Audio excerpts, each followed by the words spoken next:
en un territorio un poco áspero, que es el tema de las indicaciones de los estudios de imágenes en los pacientes con lumbalgia. Hay una bibliografía muy vasta en torno a esta controversia y me parece que sería interesante que pudiéramos charlar un poco al respecto. Bueno, esencialmente esta presentación es para que ustedes vean y para que vean vuestros ojos. Entonces vamos a tomar algunas consideraciones anatómicas básicas e iniciales a la hora de abordar la imagenología de la columna lumbar. Esencialmente ustedes tienen que tomar en cuenta que hay varios elementos a evaluar en la columna lumbar. Hay elementos óseos y hay un gran conjunto que nosotros pomposamente denominamos tejidos blandos, que la radiología convencional y la tomografía computada no van a ver con un buen nivel de detalle. Es entonces que cuando nosotros tomemos en cuenta las vértebras deberemos considerar esencialmente el uso de las modalidades imagenológicas con radiación ionizante, es decir, la radiología convencional y la tomografía, y sus sucedáneos con fusión con tomografía de emisión de positrones. Si yo lo que quiero evaluar son las partes blandas, y las partes blandas significan los discos, las raíces nerviosas, los ligamentos y los tejidos de soporte, la modalidad a evaluar seguramente ha de ser otra. Esencialmente lo que vamos a pensar es en la resonancia magnética. Entonces, las modalidades de evaluación, lejos de ser antagónicas, se complementan y debieran utilizarse en forma escalonada. Esa es la primera cuestión. Para un recuerdo anatómico un poco más preciso, los cuerpos vertebrales están delimitados en el sentido anterior por un ligamento, que es el denominado ligamento vertebral común anterior. Hay otro que pasa por detrás de los cuerpos, que es el ligamento vertebral común posterior.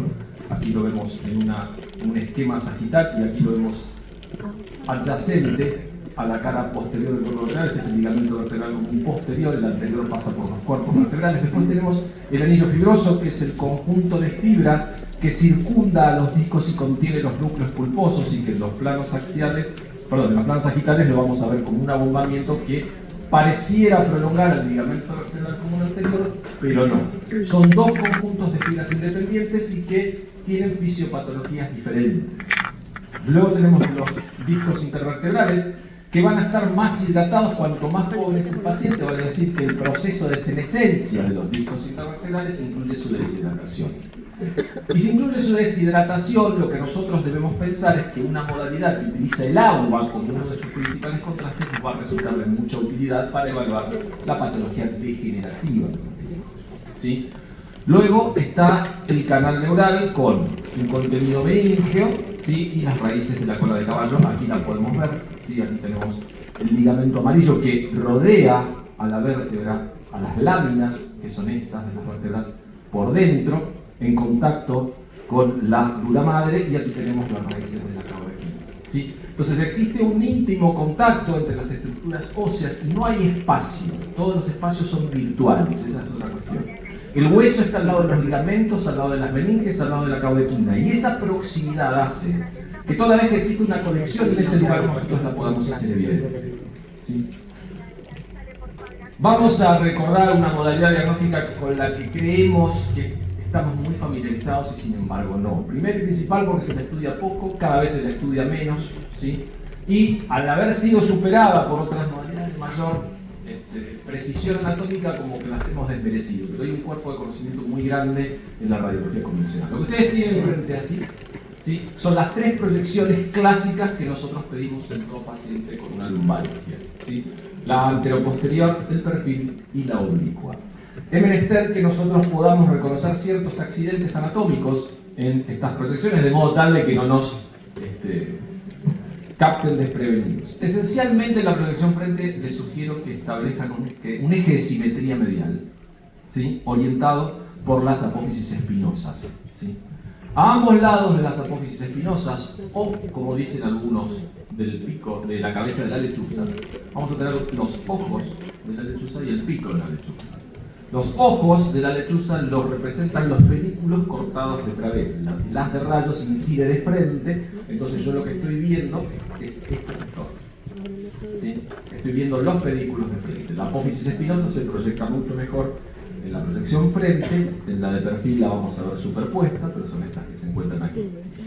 Luego, este es el aspecto normal de los espacios intersomáticos o espacios discales. El espacio discal parece radiolúcido, parece que no hubiera nada, pero no es que no hay nada. Hay algo que es transparente o, digamos, permeable al paso de los rayos. Entonces, que no se vea no quiere decir que no haya material. Esa es otra cuestión importante. En la proyección de perfil deberemos evaluar la cuadratura, ¿sí?, de los cuerpos vertebrales y la concavidad normal de las láminas terminales. El alejamiento de estos patrones son sugestivos de patología. El pinzamiento de estos espacios, la esclerosis subcondral, son marcadores de patología. Y después deberemos ver el sistema de articulaciones posteriores, son las articulaciones interapofisales. Vale decir otra cosa, que la patología que afecta a los cuerpos vertebrales no es lo misma en su sector anterior que en su sector posterior. Ya vamos a ver por qué. En la incidencia oblicua, seguramente este debe ser uno de los pocos signos radiológicos que se conocen en el pregrado porque tiene un nombre muy simpático. Aparece una imagen bastante cómica, cómica, qué sé yo. Parece cómica, que es un perrito, un término. ¿Sí? La oreja, el hocico, el cuello, la pata delantera, el cuerpo, la pata trasera y la cola. Ese perrito se llama perrito de la Charlotte. ¿Sí? Ese signo se describió para una lesión que puede darse en el pedículo o en la lámina de la vértebra y en la proyección adecuada. Así que para eso se utiliza esencialmente y para poder ver un poco, en forma un poco más desplegada, los neuroforámenes del lado de la oblicuidad. A estas proyecciones, tanto a su derecha, a su izquierda y a su derecha, van a ver las proyecciones dinámicas en flexión y en extensión. De manera que cuando yo hago estas proyecciones en esas posiciones, yo lo que puedo ver es si existe algún desplazamiento de las vértebras en un sentido o en otro con ese posicionamiento. ¿Sí? Proyecciones dinámicas. También las hay de lateralización, esas se utilizan más para la escoliosis. Y al centro es la denominada proyección de Ferguson, que centra, ¿sí?, el foco en el quinto espacio intersomático lumbar, que habitualmente es el más afectado. Es entonces que la radiología convencional lo primero para lo que nos va a servir es para la alineación de los cuerpos vertebrales, para ver si esos cuerpos están desplazados entre sí o si las curvaturas habituales de la columna lumbar están preservadas. Aquí tenemos dos ejemplos. En el ejemplo de la izquierda lo que ustedes van a ver es una acentuación de la lordosis lumbar. ¿Sí? En este caso hay una rectificación de la lordosis lumbar. ¿A qué se denomina rectificación? A que el sacro tiende a alinearse con el eje vertical del recto lumbar. ¿Sí? Se horizontaliza o se aumenta la lordosis toda vez que el sacro se aleja del eje vertical o del eje longitudinal del recto lumbar. ¿Sí? Habitualmente cuando nosotros vemos estas proyecciones deberemos prestar atención en el quinto espacio intersomático porque suele pinzarse por aquí atrás y en estas articulaciones, que son las articulaciones interapofisales. Las articulaciones interapofisales funcionan como un sistema de traba. ¿Sí? Lo que evitan esas articulaciones es que la vértebra superior se desplace sobre la inferior. ¿Por qué? Porque se frena acá. La vértebra inferior le pone un stop a la vértebra anterior. Ahora, si esto se rompe, no hay más freno y se desplaza hacia adelante. ¿Sí? Esto que ustedes ven aquí es una escoliosis en un paciente pediátrico. ¿Sí? La gran ventaja de la evaluación radiológica de la escoliosis en los pacientes pediátricos es que, dada su talla, pueden ser evaluadas en una sola exposición y de esa manera se evita la regresión acumulativa. Pero eso no es factible en los adultos porque hay que hacerla de pie. La valoración de la columna, de los ejes de la columna lumbar, se utiliza una placa que se denomina de espinograma. Es una placa larga que tiene un metro más el chasis, de manera tal de poder calcular las líneas en forma un poco más exacta y sin tener que hacer proyecciones sucesivas. Entonces, lo que nosotros vamos a evaluar en la escoliosis es básicamente el mismo patrón. ¿Qué vamos a buscar? Los ojos de la lechuza que estén alineados, ¿sí? Acá en este caso los arcos posteriores no están fusionados, pero si ustedes se fijan, el paradigma de la escoliosis, ¿cuál es? La rotación de los cuerpos vertebrales. No solo la curvatura. La curvatura aparece, pero también los cuerpos vertebrales rotan, de modo tal que los ojos de la lechuza se van a descentrar. Y en algunos momentos parecen salir por fuera del margen del cuerpo vertebral. Eso es producto de la proyección de frente. La resonancia magnética no es la modalidad de elección para la evaluación de la escoliosis. ¿Por qué? Porque es muy difícil obtener secuencias volumétricas en todos los planos, se hace muy largo el estudio, pero lo que sí valora es la presencia de anomalías estructurales vertebrales o del canal o de los tejidos blandos asociados, además de la hipotrofia muscular. Hay un síndrome, un tipo de lumbalgia muy particular, que se asienta en una anomalía estructural de la quinta vértebra lumbar. La quinta vértebra lumbar a veces puede no estar muy decidida en qué transformarse y puede ser considerada parte del raquis lumbar o bien puede ser considerada como un segmento sacro. Pero a veces está a mitad de camino y esa mitad de camino implica que las apófisis, ¿sí?, transversas pueden ser asimétricas, pueden ser grandes, pueden ser mega apófisis transversas y eventualmente pueden formar puentes fibrocartilaginosos o anquilosis con el primer segmento lumbar. Esto es a lo que nosotros denominamos vértebras transicionales lumbosacras, ¿sí? Hay una clasificación clásica, que es la clasificación de Castelli, yo se los menciono porque seguramente se la van a topar en algunos informes, que las clasifica según si son bilaterales o no, según si existe un puente óseo o no. Entonces todas las A serán unilaterales, la 1 tendrá la megapófisis, la 2 tendrá un puente fibrocartilaginoso, la 3A tendrá una fusión de esa megapófisis con el sacro. ¿Cuál es el problema que surge con esto? Miren, estas son las tipo B. Las tipo B son bilaterales. Megapófisis transversa del L5 bilateral, puentes osteocartilaginosos entre las mismas y el primer segmento sacro, y aquí directamente la fusión. Cuando hay una y una, acá donde dice 2B está equivocado. Acá dice tiene que estar 3B y acá me equivoqué yo en el armado de la charla. Acá tendría que estar fusionado y tendría que estar esto mismo pero por 2, así que mis disculpas.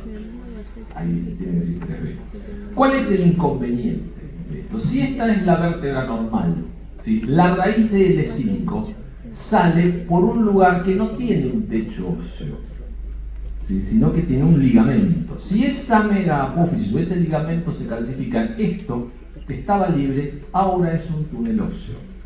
Entonces, ese túnel óseo puede generar un fenómeno compresivo y irritativo sobre la raíz del 5. A esa lumbalgia secundaria a una megapófisis transversa o una vértebra transicional lumbosacra se la denomina síndrome de lumbalgia de Bertolotti o síndrome de Bertolotti. ¿Sí? Entonces, miren, esto es una reconstrucción multiplanar en el plano coronal de una anomalía transicional lumbosacra tipo A. ¿Por qué? Porque es unilateral y es un puente fibrocartilaginoso. Entonces es una tipo 2A izquierda. ¿Sí? Es una taxonomía que nos sirve a nosotros para sistematizar los hallazgos. Lo que ven de este lado es una reconstrucción tridimensional. Está mal dicho decirlo tridimensional porque es bidimensional, pero lo que hace es reconstruir las superficies óseas de manera tal de poder hacer un modelo pseudo 3D. Cuando existe un proceso degenerativo y ustedes hacen un método de fusión, por ejemplo en este caso un PET-CT, en una artritis, en una vértebra transicional lumbosacral, lo que van a esperar, lo que debieran esperar, es un aumento de la captación del radioisótopo en la zona de la articulación afectada. Este es un fenómeno difícil de diferenciar de un proceso oncológico, por ejemplo. ¿Por qué? Porque la medición de los valores de captación estándar suelen ser similares y a veces suele ser complicado diferenciar una de otra, pero las anomalías estructurales, o sea, las imágenes estructurales, nos van a permitir hacer el diagnóstico un poco mejor. Aquí hay una carta clínica donde se menciona el síndrome de Bertolotti. Fíjense, acá tenemos una proyección radiológica convencional donde tenemos un puente óseo entre la megaapófisis transversa y el temi macizo sacro del lado derecho. Vale decir que es una 3A derecha, porque es unilateral y es un puente óseo. Espondilolisis. Hay dos términos que suelen ir muy de la mano y que muchas veces se confunden. Son la espondilolisis y la espondilolistesis. Una lisis es una ruptura. Entonces, cuando yo hablo de una espondilolisis, hablo de un cuerpo vertebral que se rompe. ¿En dónde se puede romper ese cuerpo? Ese cuerpo se puede romper en la lámina. Ahí. O se puede romper en el pedículo. Este es el pedículo y esta es la lámina. ¿Sí? Fíjense, un cuerpo vertebral normal. Recuerden que la vértebra que frena, ¿sí?, es la de abajo. Pero si yo no tengo el soporte que sostenga la de arriba, esto se va a venir para adelante. ¿sí? Porque, repito, si esta vértebra, que es L5, frena a L4, si a L4 se le corta esto se va para adelante, porque no hay nada que lo frene. El freno está en las articulaciones interapofisales. Entonces, lo que vemos aquí, les pido un poco de imaginación, ¿sí? Vamos a ver el perrito de la Chapelle normal. La oreja del perrito de la Chapelle, el hocico, el cuello, y esto es lo importante. Este es el cuello del perrito de la Chapelle, la pata delantera y la pancita. Vamos a la de abajo. La oreja, el hocico. ¿Y qué pasó? Acá hay una brecha. Esta brecha es la espondilolisis. ¿Sí? El perrito de la Chapelle, o el signo de desarrollar del perrito de la Chapelle, muestra la lisis ísmica de L5. Acá la tengo, acá no la tengo. La lisis, ¿sí?, puede generar una anomalía en el desplazamiento de la vértebra superior, ¿sí? Entonces, cuando yo tengo que definir el desplazamiento de dos cosas, yo tengo que decir de esto con respecto a esto. Entonces, cuando yo hablo de una listesis, estoy hablando de un desplazamiento.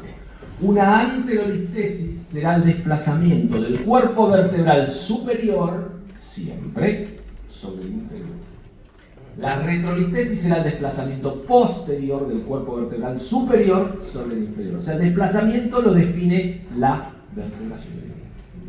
¿Y cómo puedo graduarlo? Pues bien, puedo dividir la lámina terminal en 4 porciones. Entonces, si yo tengo un avance de un 25%, será una anterolistesis grado 1, 50% grado 2, 75% grado 3, y cuando es completa es una grado 4. ¿Sí? Yo en casi 30 años de imagenólogo vi una sola grado 4. En general, hasta 3 las ves bastante.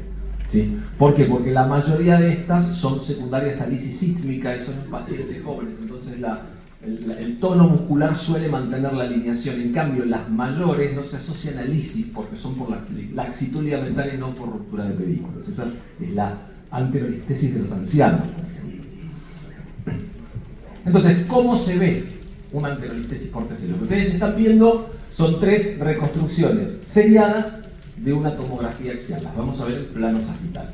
Entonces, asumiendo que la anatomía general de los cuerpos vertebrales está preservada, miren estos dos. Lo primero que vemos es que hay erosión de las láminas terminales. El sector de los cuerpos vertebrales que están junto a los discos se los denomina láminas terminales. La lámina terminal está irregular. Esto que está aquí está blanco. Eso seguramente es esclerosis subcondral, ¿sí? El espacio discal está disminuido, y no solo está disminuido, no es que está disminuido el espacio discal, el disco tiene disminución de su volumen e inclusive tiene algunas imágenes con baja atenuación que representan acúmulo de nitrógeno por fenómenos degenerativos intradiscales. A eso se le denomina fenómeno de vacío discal, ¿sí? Entonces, si yo tengo que tomar en cuenta, tiene más o menos un 50% de su diámetro desplazado en sentido anterior. Secundaria que a una lisis de este cuerpo vertebral. ¿Y qué pregunta tendría que hacer? ¿A qué nivel? Y acá la cosa se pone un poco más difícil. ¿Por qué? Porque si ustedes se fijan, no es fácil discernir si esto es L5 o es una transicional lumbosacra en el plano sagital. ¿Por qué? Porque acá hay un disco rudimentario. Entonces, la presencia de un disco rudimentario y esta vértebra que es más bien triangular, pero es más bien cuadrada arriba, suele sugerir un fenómeno como el que vimos antes, el de la hemisacralización. ¿A qué fines prácticos es esto? A fines de la contabilización segmentaria en una cirugía. Si yo tengo que definir una vía de acceso para una disectomía, no tengo que decir por dónde entrar. Y si yo me equivoco el nivel, pudiera mal informar al cirujano que lo va a hacer. Entonces es importante poder determinar el nivel de la afectación. Entonces, concluyendo, esto que vemos acá es una anterolistesis, ¿sí?, grado 2, secundaria a espondilolisis del que pareciera ser L5. ¿Sí? Vamos a ver un poco del cuerpo vertebral. Ahora vamos a volver a la radiografía convencional como causa de lumbalgia. Vamos a tomar esta. Asumiendo que esto es el 2, no, el 3. ¿Qué tiene estos dos cuerpos vertebrales? El superior está desplazado con respecto al inferior en al menos un 10 o un 20%. ¿Sí? Entonces, esto es una anterolistesis grado 1 de L2 sobre el 3. ¿Estamos? Pero ¿qué más tiene? Si yo tengo que recordar que este es el espacio intersomático y que tengo que velar por la indemnidad de las láminas terminales, me fijo que este espacio está más chico. ¿Sí? Y no solo está más chico, sino que por debajo de las láminas terminales esto está blanco. ¿Sí? Quiere decir que hay esclerosis subcondylar. Fíjense, el cuerpo vertebral este también tiene una anteoristesis con respecto al inferior, en ninguno de los dos casos asociada al lisis isthmica. Quiere decir que probablemente estas alteraciones en la alineación sean secundarias a laxitud ligamentaria, probablemente. Mismo fenómeno acá, disminución de la altura del espacio intersomático, esclerosis subcondylar, y acá empieza a aparecer otro fenómeno. Seguramente ustedes habrán visto una vasta cantidad de informes en los que se mencionan signos de espondilosis, fenómenos productivos, cambios degenerativos, o sea, un montón de terminologías que hacen referencia a que el cuerpo vertebral tiene cositas. ¿Sí? Pero esas cositas tienen un nombre un poco más preciso y responden a ciertos mecanismos de degeneración. Vamos con eso. Esto que ustedes ven acá se llama osteocondrosis vertebral. ¿Sí? Y se origina a partir de la calcificación de la inserción de las fibras anulares del disco en el cuerpo vertebral. ¿Sí? Entonces, la tensión reiterada genera que estos lugares vayan teniendo pequeñas excrescencias óseas que se van desarrollando en sentido paralelo a la lámina terminal del cuerpo vertebral, vale decir, horizontales. A esas excrescencias óseas se las denomina osteofitos. O sea que la osteofitosis es una consecuencia de la osteocondrosis vertebral, que es la calcificación de los ligamentos anulares. Entonces, cuando empezamos a analizar esas cositas que le pasan a los cuerpos vertebrales, no todos se portan igual. ¿Sí? Lo que vemos aquí es una enfermedad degenerativa discal, que es la osteocondrosis vertebral, la calcificación de la inserción de los ligamentos anulares, de los ánulos fibrosos, ¿sí? Que puede generar un sindesmofito. ¿Sí? En general, estos osteofitos, ¿sí? Esta osteocondrosis se asocia a una discreta irregularidad de las láminas terminales, en algunos sectores con esclerosis, y puede o no tener el espacio pinzado, pero en general se asocia a la discopatía. Este caso es diferente. Parece lo mismo, pero no es lo mismo. En principio, fíjense que los espacios discales están todos preservados. ¿Sí? No hay una irregularidad, ni un pinzamiento, ni esclerosis subcondylar. Ese es un primer detalle. Segundo, que además de formar osteofitos, ¿sí? Se forman algunos sindesmofitos, aunque a partir de la fusión de dos procesos horizontales. Es como que salen así del cuerpo vertebral, ¿sí? Y se pegan hacia adelante. Pero además, este mismo fenómeno ocurre en otras regiones de la economía. Esta es una hiperostosis difusa idiopática, o sea, estas calcificaciones entesales se dan en muchas partes del organismo, pero en la columna se manifiestan de esta manera. Y el tercero de los casos, los cuerpos vertebrales, fíjense que no están deformados, ¿sí? Sino que están bien cuadraditos, tan cuadraditos que ya son demasiado perfectos por ser tan cuadrados, porque recuerden que las láminas terminales debían ser cóncavas. Sí, y esto no tenía que ser una recta. ¿Pero por qué esto es una recta o parece tan rectilíneo? Porque está calcificado el ligamento vertebral común anterior. ¿Sí? El ligamento vertebral común anterior y los ligamentos interespinosos. ¿Sí?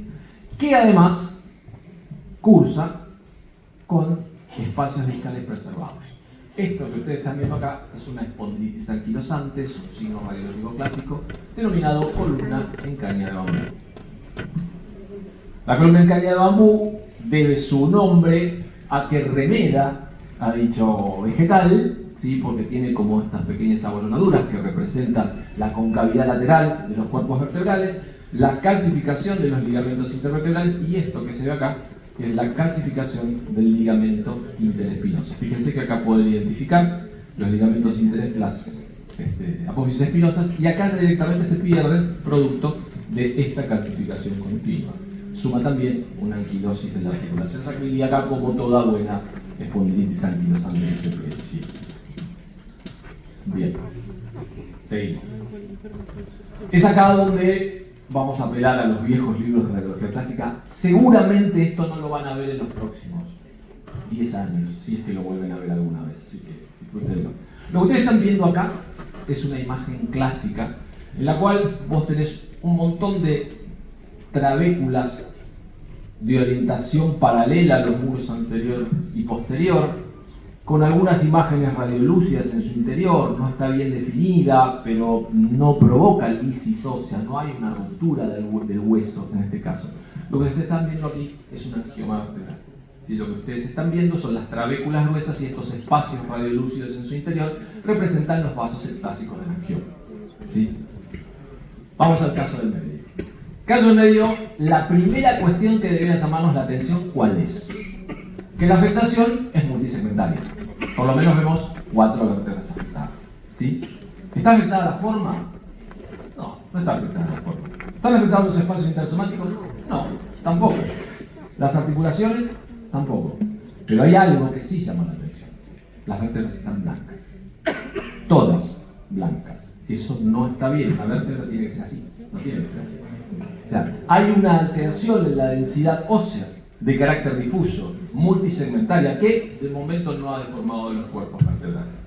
Estos son metástasis osteolácticas, ¿sí? Metástasis productoras de hueso en raquis lumbar. La siguiente es un recontra clásico. Fíjense, vamos de todas las partes. Tenemos algún fenómeno de osteocondrosis aquí, pequeño, esta irregularidad de la lámina terminal es lo que se llama hernia de Schmorr o impronta del disco en la lámina, no es nada que debamos preocuparnos, tiene mucha hipertrofia de estas articulaciones, pero esta vértebra sale del plano.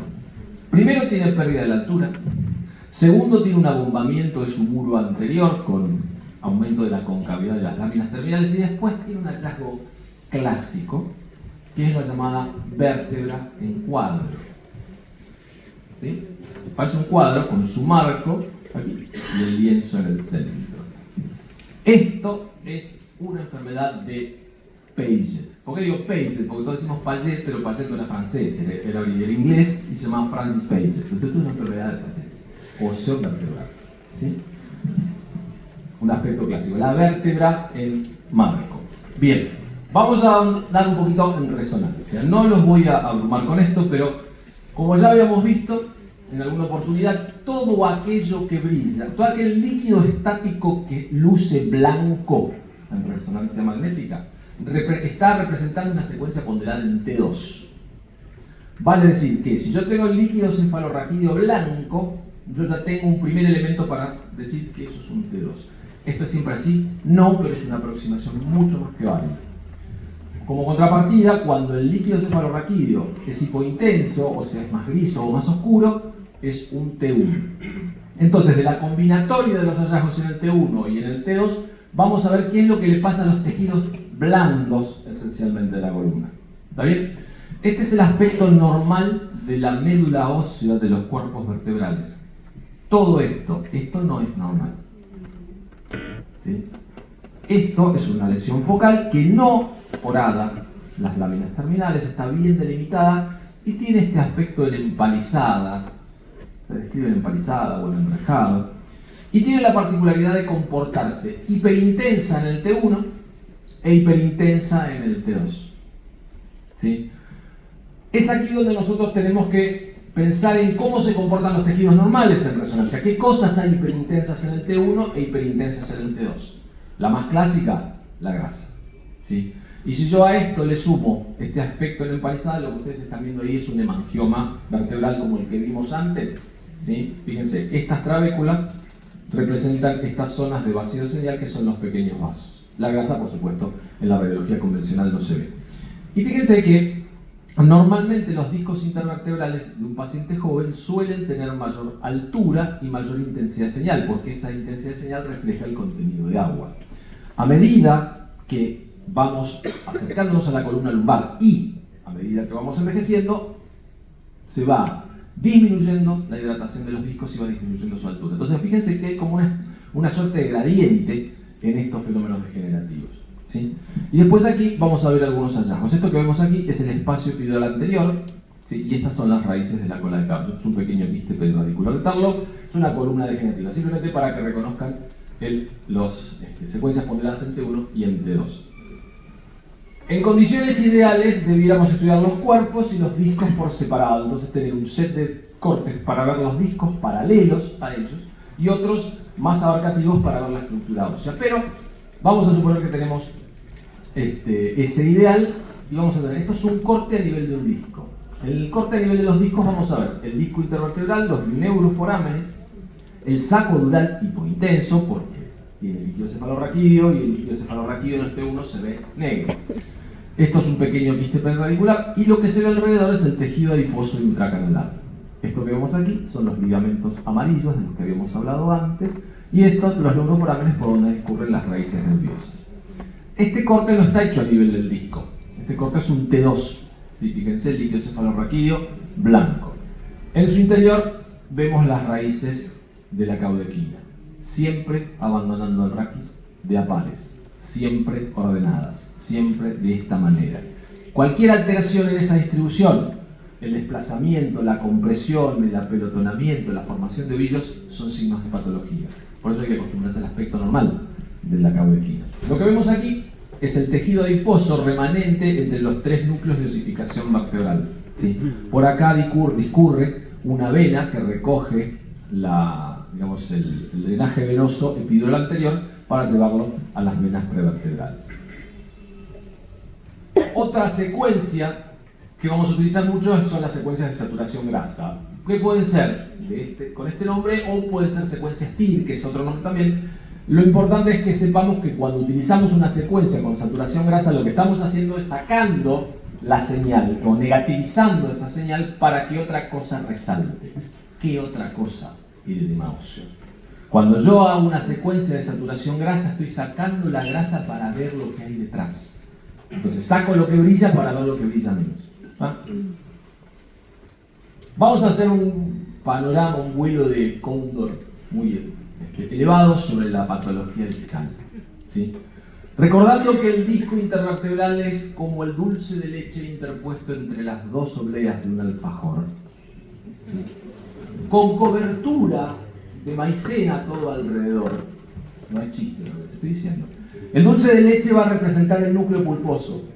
La maicena alrededor va a representar el anillo fibroso. Y las obleas, las láminas terminales de los cuerpos. Entonces yo les sugiero que agarren un alfajor, cuanto más grande mejor, de 2 capas nada más, y empiecen a apretarlo. Cuando ustedes aprietan al principio del alfajor, el dulce de leche se va a ir distribuyendo en forma más o menos simétrica y la maicena no se va a desparramar demasiado. Si yo sigo apretando el alfajor, seguramente la presión que haga va a hacer que el dulce de leche salga primero por algún lado. ¿Sí? O va a insinuarse más por un lado que por otro, no va a ser tan simétrico. Pero la maicena no se rompe. A eso se lo llama protrusión. ¿Sí? La extrusión discal sería cuando yo sigo apretando ese alfajor y de buenas a primeras la cobertura de maicena se rompe. Y veo el dulce de leche. El dulce de leche sale a través de la maicena. El núcleo pulposo se hernia o se extruye a través del filamento fibroso. ¿Ah? Y finalmente, digamos, el secuestro sería cuando sigo apretando el alfajor y se me cae un pedazo. Parte del núcleo pulposo se puede desprender de su anclaje y migrar a cualquier punto del canal. ¿Está? Entonces, si ustedes quieren entender qué pasa con un disco, cómprense un alfajor. Es en serio. En serio. Entonces, fíjense, primero un disco se deshidrata. Cuando se deshidrata, puede, ¿sí? de hecho disminuye su señal y disminuye su altura. El bulging disc o disco abombado es cuando aprieto un poquito el alfajor, lo pongo gordito. Pero lo pongo gordito de todos lados. No. Eso es el bulging disc o disco procidente o abombado. El disco protruido es cuando es más focal, el herniado es cuando sale el dulce de leche, después puede estar adelgazado y a veces esos cambios discales pueden asociarse cuando la discopatía es muy avanzada, cuando la deshidratación es muy avanzada, con osteofitos producto de la calcificación de ese disco fibroso. Entonces lo que pasaba antes se asocia al disco.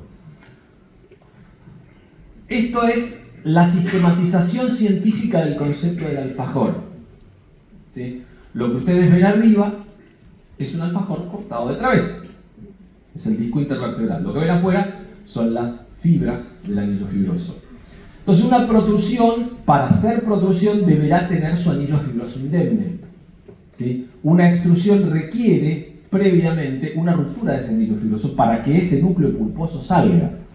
A veces ese núcleo pulposo no solo sale del disco, sino que atraviesa también el ligamento vertebral común posterior, ¿sí? Y a veces se separa y se forma un secuestro, ¿sí? Entonces, estas dos cosas te sirven para saber más o menos a qué se enfrenta el cirujano. A veces no es tan fácil, a veces no es tan sencillo. Les voy a poner 3 ejemplos diferentes, ¿sí? Son 3 pacientes. Uno que tiene una anomalía en la cual no vamos a intervenir, otro que tiene una que puede confundirse y que vamos a tomar un par de claves para poder identificar. En el primero de los casos, recuerden que el disco tiene un anillo fibroso. Recordamos, vamos atrás, ¿sí? Este anillo fibroso. A veces, ¿cuál es la condición necesaria para que el núcleo pulposo salga? ¿Cuál es la condición necesaria para que el dulce de leche salga? Tiene que haber maicena, ¿correcto? Que el ángulo se rompa. Entonces, lo primero que yo voy a buscar son soluciones de continuidad del anillo fibroso. Eso es una ruptura del anillo fibroso. Por ahí puede herniarse el disco. ¿Está herniado? No. Pero es una condición previa. Esto es una fisura anular o desgarro del anillo fibroso. La protrusión. Agarro el alfajor, lo aprieto fuerte y empieza a bombarse, pero de un solo lado, ¿sí? La particularidad es que el ancho de ese abombamiento es mayor que el diámetro anteroposterior. Eso te ayuda más o menos a hablar de una protrusión, la base ancha o el cuello más corto que el ancho de la lesión. Una extrusión, para que esté extruido, tiene que tener previamente un anillo fibroso, aunque no lo veamos. Pero, ¿cómo nos vamos a ayudar? Midiendo el diámetro anteroposterior. En este caso, el diámetro anteroposterior es mayor que el diámetro transverso, ¿sí? Eso también te ayuda. ¿Sirve siempre? No, pasa un montón de veces. A veces no podés, sobre todo en las columnas que tienen procesos degenerativos en las articulaciones interapofisiales, si lo cierran desde atrás, te cuesta bastante hacer la taxonomía. A veces es más importante el nivel y fijarse si existe compresión de esto con esto que son las raíces nerviosas. Entonces a veces es mejor hacer la taxonomía del contacto, digamos la descripción del contacto más que la anatomía precisa. Vamos a ver qué puede pasar en una columna operada con estos discos. Hay 2 cosas bastante temidas en la cirugía, en las disectomías o en la patología quirúrgica discal lumbar, que son la fibrosis post-disectomía, ¿sí? Y la herniación. Para eso lo que nosotros usamos es la resonancia magnética y en ese caso los 2 pacientes debutan con lumbalgia, pero en este caso el paciente fue sometido a una hemilaminectomía derecha, ¿sí? Y en el lugar de la hemilaminectomía tenés todo este tejido, ¿sí? Que se extiende más o menos desde la boca de acceso a la disectomía hasta el defecto óseo. Y cuando vos le pones contraste, esto realza, esto se pinta. Y además, en el T2, créanme, esto es un T2, un paciente con un canal estrecho, en este lugar se ve hipointensidad de señal. La hipointensidad de señal muchas veces lo que denota es la presencia de fibrosis. Entonces, si yo tengo este tejido que realza post-contraste y es hipointenso en el T2, tengo el derecho a pensar que hay una fibrosis en el portal de acceso y en el sitio de la hemilaminectomía. A diferencia de la herniación discal, a ver,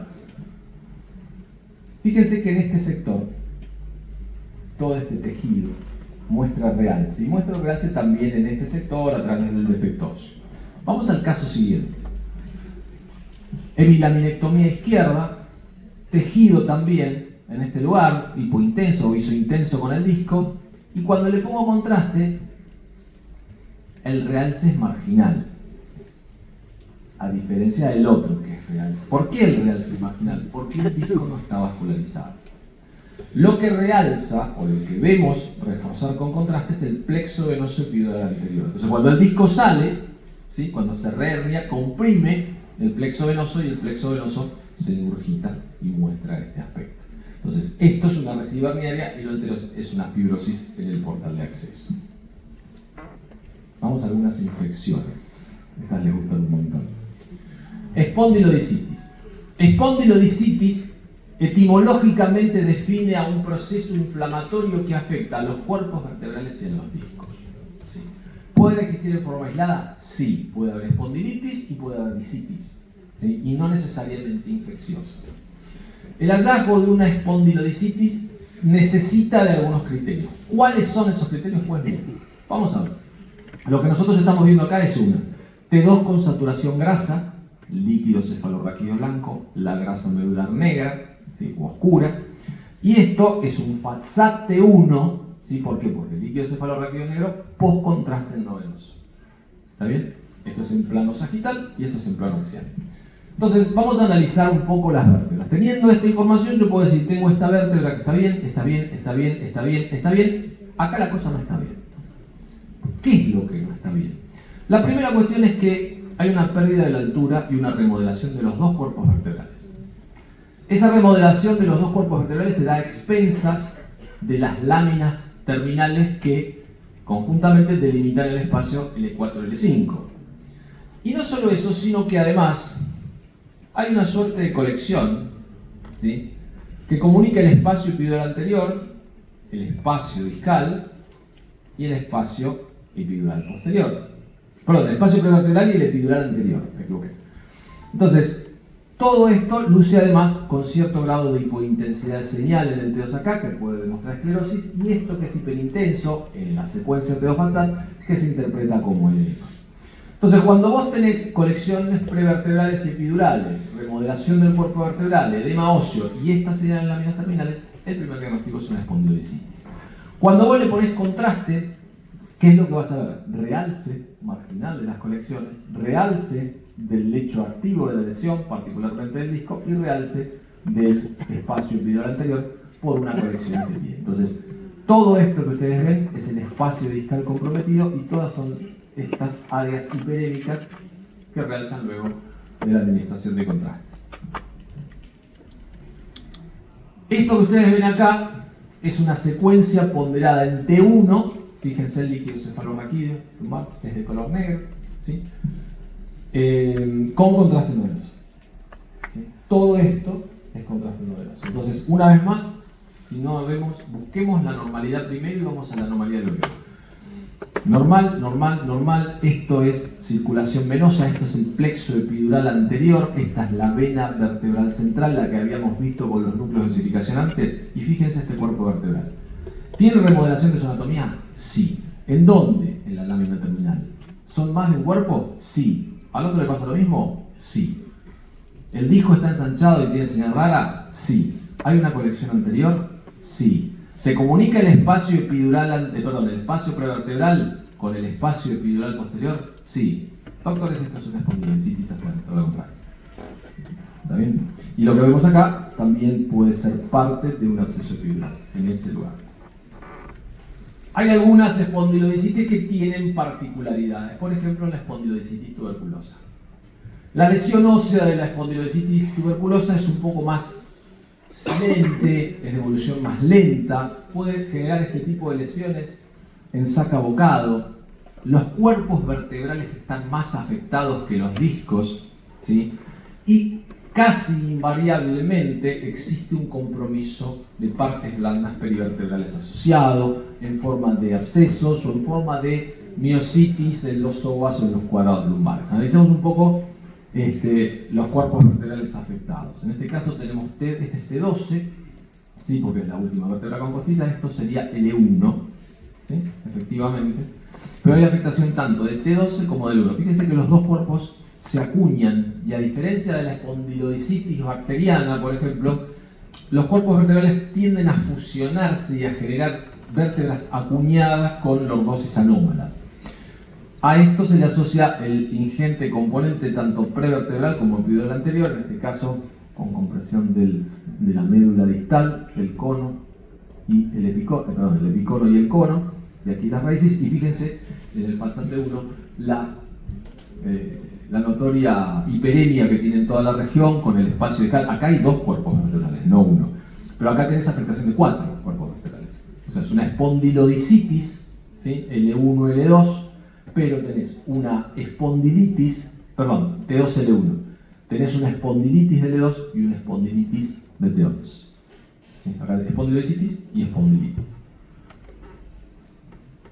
En este artículo del Journal of Clinical Orthopedics and Trauma describen el patrón de afectación tuberculosa, el patrón de afectación de la espondilodicitis tuberculosa. El mismo puede ser eminentemente discal, puede ser somático, puede ser prevertebral o puede ser posterior. Y el compromiso del soma vertebral, ya no el patrón de distribución, puede dividirse en lítico, en multifragmentario, lítico, subperióstico e intrasomático. Una clasificación taxonómica interesante, no sé qué tanta utilidad puede tener en términos de su abordaje, pero me resultó interesante. Entonces, fíjense, acá tenemos un componente anterior, ¿sí? Acá tenemos un componente posterior, acuñamiento somático anterior, la colección que muestra realce, tenemos la espondilodicitis de estos dos y la espondilitis de los segmentos adyacentes, con todo esto que representa un absceso epidural anterior, acá posterior y acá no sabemos, pero todo esto tiene compromiso intracanalar también. Esta es una variante posterior. Fíjense, tenemos un absceso epidural posterior, aquí, que muestra realce luego del contraste. Hay realce de la apófisis espinosa de L2, como lo vemos acá, y compromiso a los tejidos, a los planos musculares de la región lumbar. No el psoas. El psoas parece un poco con realce facial, pero no se ven colecciones en esta imagen. Y, como les había dicho antes, la espondilitis tuberculosa tiene un componente de partes blandas asociado bastante habitualmente. Lo que vemos acá son 3 cortes seriados de una espondilodicitis tuberculosa, es una secuencia ponderada en T1 con saturación grasa, líquido cefalorraquídeo negro, el tejido celular subcutáneo de color negro, ¿sí? ¿Y qué vemos en él? Un cuerpo vertebral que tiene una lesión en forma de roseta en su interior, con alteración de los tejidos pre- y paravertebrales y extensión a la musculatura paraespinal y al tejido celular subcutáneo de la región lumbar adyacente. En el corte inferior, ya cerca de la línea interpolar renal superior, vemos que el componente de partes blandas es mayor, pero además aparecen estas lesiones que yo les había hablado. Las lesiones en sacabocado. Estas imágenes que parecen como gradadas con un sacabocado son clásicas de la espondilodicitis tuberculosa. Y además, fíjense, este es el espacio epidural anterior, ya acá está medio feo, debiera tener este espesor, pero fíjense acá, todo esto es tejido inflamatorio en el espacio epidural anterior que desplaza hacia posterior el saco oral, ¿sí?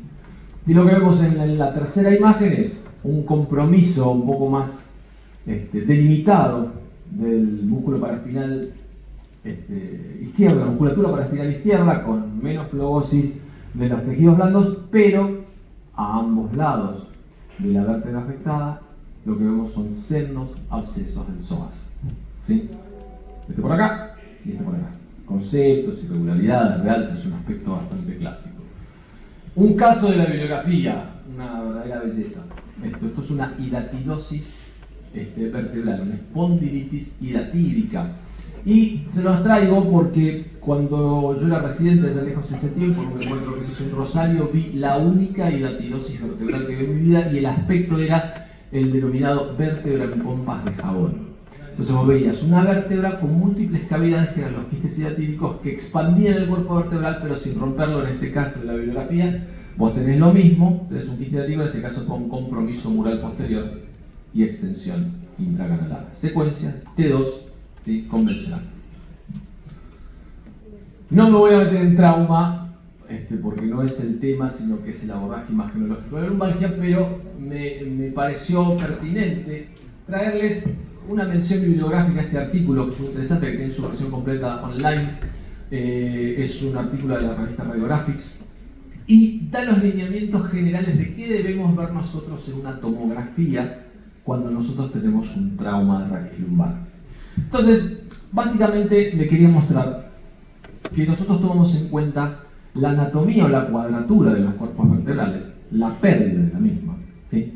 Esa cuadratura puede perderse a punto de partida de un abombamiento mural posterior o puede perderse a punto de partida de un abombamiento mural anterior o una discontinuidad de las láminas terminales. Pero fíjense que en todos los casos lo que nosotros necesitamos es evaluar las líneas vertebrales. Una fractura con retropulsión mural, ¿sí? Lo que hace es interrumpir esa línea y pasar hacia el canal neural. La línea a la que me refiero es esta, ¿sí? Lo mismo la anterior. En este caso también tenemos fractura por colapso trabecular, no solo por discontinuidad de la cortical. Fíjense, viene acá el trazo fracturario y aquí vemos estas imágenes densas que representan el colapso de las trabéculas óseas en ese lugar. Cuando tenemos una angulación de un cuerpo vertebral, lo que nosotros tenemos que ponderar a fin de evaluar si existiera lesión ligamentaria es la distancia que existe entre las apófisis espinosas. Cuando yo tengo un acuñamiento anterior y un tráquisis inestable, la distancia de las interespinosas a nivel afectado suele aumentarse, ¿sí? Después, la alineación de los elementos posteriores, o sea, del pedículo y la lámina, ¿sí? Esta línea tiene que estar preservada y la interrupción de esa línea, en este caso por una fractura longitudinal, también es un parámetro a considerar. Después aquí tenemos la evaluación de este solcito, lo que muestra es que nosotros tenemos que evaluar que todo esto esté indemne, ¿sí? La cortical anterior y la lámina terminal. Todo lo que nosotros estamos viendo a este nivel es el colapso fracturario multifragmentario, particularmente en su sector anterior. ¿Ven? Ahí. Todo esto. Estas son unas fracturas de los elementos posteriores. Esto es una fractura en la base de las láminas de la vértebra, lo que va a generar inestabilidad posterior, que se continúa con esta fractura de la apófisis espinosa y con un ensanchamiento de la línea interespinosa. Moraleja, cuando ustedes se enfrenten a una tomografía, ¿sí? En un paciente con un trauma de columna, evalúen la alineación, evalúen las líneas y la congruencia, ¿sí? O la continuidad de esas líneas entre un cuerpo vertebral y otro. Las distancias no pueden estar ensanchadas en forma simétrica, ¿sí? ¿Cómo se ve una fractura en resonancia? Bueno, no se va a ver así, en forma tan definida, pero en el caso de L1 vemos una fractura paralela a la lámina terminal superior, que parece incompleta, ¿sí? Que en la secuencia STIR la vas a ver. ¿Por qué la vas a ver de esta manera? Porque saturas la grasa y lo que te queda es el edema circundando el colapso de las trabéculas en este lugar. Con la solución de continuidad de las trabéculas la vas a ver hipointensa en el T1 y en este caso un cierto grado de retropulsión por compromiso mural. Pero en general lo que nosotros vamos a buscar son líneas hipointensas que representen este colapso trabecular y edema óseo. El edema óseo es marcador de cronicidad, o digamos, de actividad lesional. O sea, si yo tengo un trazo fracturario y tiene edema, la pienso más reciente. Si no tiene edema, la pienso de mayor tiempo de evolución. Bueno, eso ha sido todo. Hoy he terminado unos minutos antes. Les traje las meninas de Velázquez y las meninas de Picasso. Las dos son del mismo cuadro, las dos representan lo mismo, o son dos visiones diferentes de lo mismo. Bueno, la lumbalgia es lo mismo, ¿sí? La clínica nos va a llevar a las mismas cosas, que tenemos que saber qué utilizamos para ver una cosa y qué utilizamos para ver otra. Sí, bueno, sin más, eso ha sido todo. Si tienen alguna pregunta, quedo a su disposición. Vale.